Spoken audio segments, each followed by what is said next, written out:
How does a person answer why something happens? For example, Aunt Minnie is in a hospital. Why?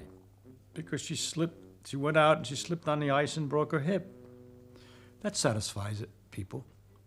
It satisfies, but it wouldn't satisfy someone who came from another planet, knew nothing about things. First, you should understand why, when you break your hip, do you go to the hospital? How do you get to the hospital when the hip was broken? Well, because her husband, seeing that she had the hip was broken, called the hospital up and sent somebody to get her.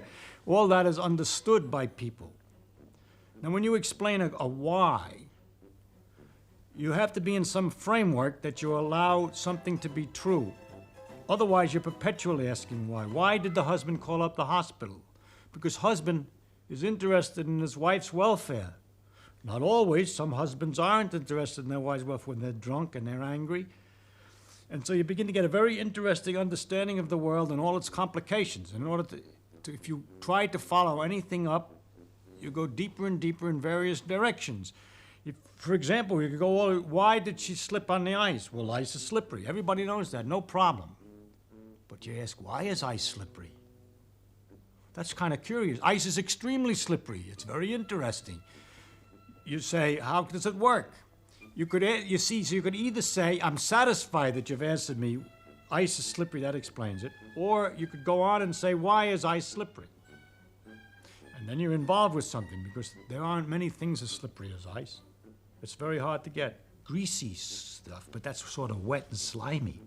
But a solid that's so slippery, because it is in the case of ice that when you stand on it, they say, momentarily the pressure melts the ice a little bit, so you got a sort of instantaneous water surface on which you're slipping.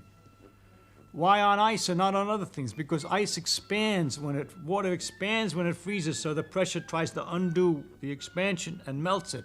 Is capable of melting it. But other substances contract when they're freezing, and when you push them, they're just satisfied to be solid. Why does water expand when it freezes and other substances don't expand when they freeze? All right?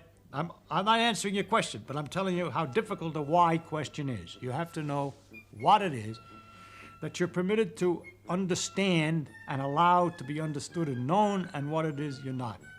You'll notice in this example that the more I ask why, it gets interesting after all. That's my idea, that the deeper a thing is, the more interesting it is. And we could even go further and say, why did she fall down when she slipped? That has to do with gravity, and involves in all the planets and everything else. Never mind. It goes on and on.